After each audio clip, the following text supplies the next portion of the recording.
Assalamualaikum semua, berjumpa lagi kita. Kali ni saya kongsikan lagi masak asam pedas ikan. Dah biasa kan? Tapi kali ni ada satu bahan yang membuatkan rasa asam pedas ni lain dari yang lain. Nak tahu apa bahan yang saya maksudkan? Jom tonton saya masak hingga selesai. Bahan untuk kisar: 1 labu bawang besar, 3 ulas bawang putih, 2 inci kunyit hidup, 1 inci belacan. Nak lebih sedap, bakar dulu belacan. Semua bahan ni kisar halus. Bahan lain: 2 inci halia, 2 inci lengkuas, 2 batang serai. 3 bahan ni titik atau ketuk je, tak perlu kisar sebab kita nak bau sedikit ringan. 10 tangkai cili kering, potong, buang biji dan rebus hingga lembut lalu kisar. Bahan untuk rasa: 1 cawan air asam jawa, 2 keping asam gelugur. Untuk masak ni guna 1 keping dah cukup. Setengah sudu serbuk lada hitam, tumbuk atau kisar halus. 1 cekak daun kesum segar. Bahan lain nanti saya terangkan semasa masak. Mula-mula sekali sediakan kuali, panaskan, masuk 3/4 cawan minyak masak. Bila minyak dah panas, masukkan bahan blender tadi: bawang besar, bawang putih, kunyit dan belacan. Tumis bahan hingga terbit minyak sambil sekali-sekala kacau supaya masak sekata. Waktu ni bau harum bahan kisar memang sedap. Api ketika ni sederhana kuat. Masukkan lengkuas, halia dan serai yang telah diketuk tadi. Kacau lagi.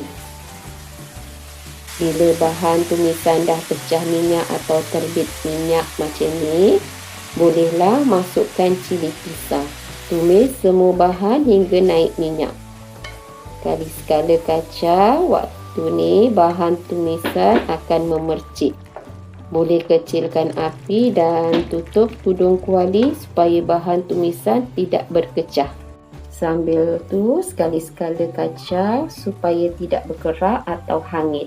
Masak bahan tumisan hingga betul-betul masak. Waktu ni penting ya, kita nak bahan tumisan masak sepenuhnya supaya nanti asam pedas kita akan jadi lebih sedap dan tahan lama, tak cepat basi. Sekarang dah pun pecah minyak. Boleh nampak minyak terapung di tepi kuali. Masukkan air asam jawa, kacau sebati. Masukkan 2 cawan air, masak lagi hingga kuah mendidih. Bila mendidih, masukkan setengah sudu serbuk lada hitam, kacau sebati. Sekarang masukkan daun kesum, gunakan bahagian pucuk sebab bahagian ni bau dia lebih berbau harum. Masukkan 1 keping asam gelugur. Walaupun dah letak air asam jawa, saya lebih suka masuk asam keping untuk masak asam pedas ni sebab rasa asam tu akan lebih timbul atau terasa. Nama pun asam pedas kan. Perasakan garam dan serbuk perasa secukupnya. Saya tak letak gula sebab rasa manis dari ikan segar dan buah tomato pun dah cukup. Masukkan kacang bindi,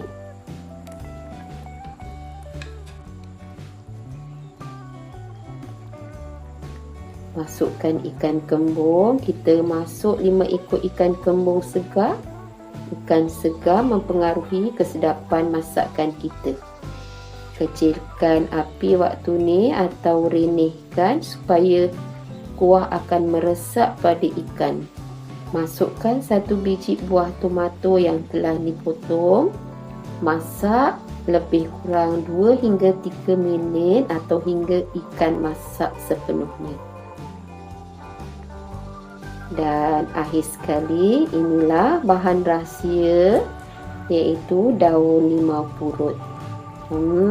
Harum, memang sedap. Bila letak daun limau purut ni, koyakkan daun limau purut, buang bahagian tengah.